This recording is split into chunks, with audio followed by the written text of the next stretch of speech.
Азамат Арыков тартуулайт. Сен биздин жумуш менен такыр тааныштыгың жок экен да. Үйрөтүп отурууга бизде убакыт жок. Так, чөтө сен дерске болуп калыптырсың досум. Демек менден акча сураганы келген жоксуң, Акчанын баарын табабыз, Кыргызстанга салабыз, артынан Кудай буйруса барабыз.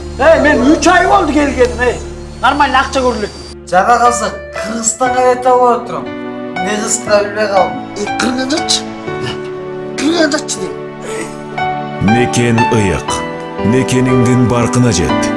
Мына бул жашап аткан үйүбүздөгү банкта, залогто турат. Акча же жумуш сурап атат да. Болот дебедиң мен сага. Сен ушинтип берет.